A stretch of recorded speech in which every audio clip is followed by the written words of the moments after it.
అస్మద్గురుభ్యో నమః. విచిత్రవాణి విన్యాస ధన్యోపన్యాస వైభవం వర్ధయత్వనిశం సీతారామ పాదవిగే మమ. మనం 4 సింహాల గుర్తులో గుర్రం అంటే ఏమిటో చూసాం. మంచిది. పైన 4 సింహాలు ఉన్నాయి. 4 ఎందుకంటే ఒక సింహం పెట్టుకుంటే సరిపోతుంది కదా, 4 ఎందుకు పెట్టండి ఆయన అంటే 4 పక్కల 4 కనిపిస్తాయి కనుక అన్నాడు. కాదు, సింహానికి ఉన్న గొప్పతనం ఏమిటంటే ఇతర జంతువుల కంటే తను లక్ష్యం ఏదుందో ఆ లక్ష్యం చేరేదాకా ఆగదు. ఆకలి అయితేనే తింటుంది. అది ఆకలి కాకపోతే పొర్రపాటు కూడా దాని జోలికి వెళ్ళదు, పక్కన జంతువులు ఉన్నా సరే. అలాగే వర్షాకాలం వచ్చేదాకా వేటాడుతుంది. వర్షాకాలం మొదలవుతుందనేసరికి గుహలోపలికి వెళ్ళిపోయి శుభ్రంగా నిద్రపోతుంది. ఎంత బాగా నిద్రపోతుందో తెలుసా? సరిగ్గా వర్షాకాలం ముగిసిపోయి ఆఖరి చుక్క నీటి చుక్క నేల మీద పడ్డ తర్వాత వర్షాకాలం అయిపోయింది, తరువాత ఋతువు వచ్చింది అన్న టైంలో దానంతట అదే మెళకువ తెచ్చుకుని బయటకు వస్తుంది. అది గమనించాలి. మరి దానికి అలాంటి టైం పీసులు ఇలా మరి ఎలా తెలుస్తుంది దానికి తమాషా?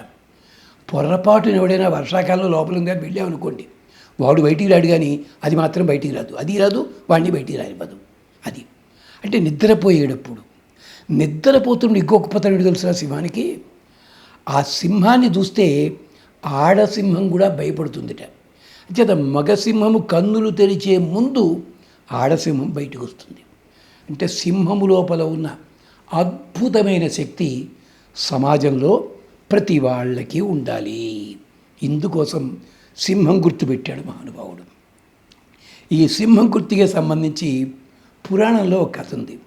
మీరు చదివింటారు భాగవతంలో. సనక సనందనాథులు విష్ణుమూర్తిని చూడడానికి వెళ్ళారట. వెళితే అక్కడ 2 కాపలాదారులు ఉన్నారు, మహానుభావులు, జై విజయులు. అవి లోపలికి వెళ్ళకండి అన్నట్ట. ఇదే మనకి తెలుసు, వాళ్ళు చేపబడి తెలుసు. వాళ్ళు ఎందుకు లోపలికి వెళ్ళొద్దన్నారన్నది మనకి ఎవడు పట్టింపు లేదు. భాగవతంలో పూర్తిగా చెప్పలే, హరివంశంలో ఉంది. ఏమిటది? అయ్యా, స్వామి నిద్రపోతున్నాడు, ఇప్పుడే మెళకువ తెచ్చుకున్నాడు.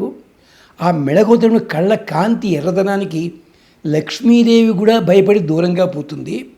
మగసింహం మేల్కొన్నప్పుడు ఆడసింహం దూరంగా వెళ్ళినట్టుగా మీరు ఒక్క 2 నిమిషాలు ఆగి లోపలికి వెళుదని చెప్పారు వాళ్ళు. వీళ్ళన్నారు, ఆ కళ్ళల్లో ఎర్రదనం చూడడానికి మేము వచ్చాము, శాపం పెట్టారు.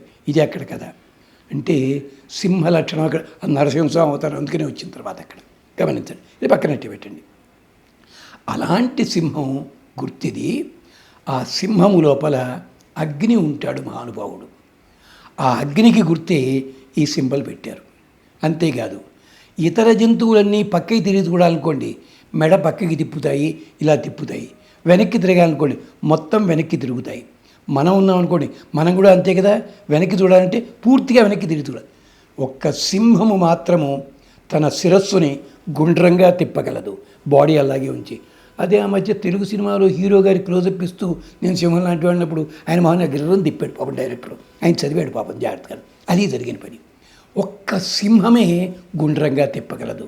అందుకని ఆయన కూర్చునే, రాజుగారు కూర్చునే ఆసనం పేరేమిటండి? సింహాసనము. అందరూ ఏమనుకుంటారు? కాస్ట్లీ ఆసనం అని. కాదు, ఇప్పుడు ఆఫీసులో ఉందే ఏమిటి, రివాల్వింగ్ చైర్ అని. ఒకప్పుడు రాజులు అలాంటి సింహాసనం మీద కూర్చునేవారు. ఏమిటి, ప్రజలు ఎటుపక్కనున్నా గుండ్రంగా తిరిగి మాట్లాడడానికి. అందుకని దాని పేరు సింహాసనం. వీరమిత్రోదయమని ఓ సంస్కృత కావ్యం ఉంది, సుమారు 8-9 భాగాలు ఉంటుంది. దాంట్లో దీని మెచ్చి. అందుకని సింహానికి ఉన్న ఆ ప్రత్యేకత లాంటిది. అంటే తాను ఒకే చోట ఉండి గుండ్రంగా చూడగలదు. 1 మైలు దూరం పరిగెత్తాలనుకోండి, మైలు దూరం ఎలా పరిగెడుతుందో తెలుసునా? ఇక్కడ నాకు ప్రమాదం లేదు అనుకున్న చోటనే అడుగు పెడుతుంది. ప్రమాదం ఉంది అంటే ఆ పక్కకు అడుగు పెట్టదు అది. కానీ సింహం వాళ్ళలో చిక్కింది కదండి. ఇది పిల్లల కోసం కదా చెప్పాడు తప్ప సింహము ఎప్పుడు అలా చిక్కదు ఎప్పుడు కూడాను. అందుకని సింహాసనం అని చెప్పడంలో, సింహాలండంలో సమాజంలో ఉన్న వ్యక్తులమందరం కూడా సింహము లాంటి వాళ్ళమే. అంటే వ్యవస్థనంతా కూడా కూలంకషంగా అబ్జర్వ్ చేయాలి. మీరు జాగ్రత్తగా ఉండండి. సింహము, ఈ 4 సింహాలు కూడా అగ్ని రూపం ఉన్నాం కదా, అగ్ని చేసే పనులు 4 ఉన్నాయి. ఆ 4 మనం కూడా చెయ్యాలి. ఏమిటది? ధూరసి ధూర్వంత ధూర్వంతం యో అస్మాన్ ధూర్వతి తం ధూర్వ యో యం వయం ధూర్వామః. ఇది చాలామంది దేవాలయంలో చదువుతూ ధూపం సమర్పయామి అంటారు. ధూపం సమర్పయామికి ధూర్వతికి దీనికి సంబంధం లేదండి. ధూ అని ఒక్కటే ఉంది. ధూపం సమర్పయామికి వేరే మంత్రం ఉంది, అది చూసుకోరు వాళ్ళు. అందరికీ నమస్కారం. ఇంచేత వసవత్వా ధూపయంతు అని మంత్రం అక్కడ ఉంటుంది, పట్టించుకో. ఇదేమిటి? అగ్ని చేసేది శత్రునాశనము. ఎలా చేస్తాడు? సింహం ఎలా చేస్తుంది? అది మళ్ళీ తర్వాత మాట్లాడుకుందాం. ఇప్పుడే కాస్త భాగంలోను వేరే భాగంలో. స్వస్తి.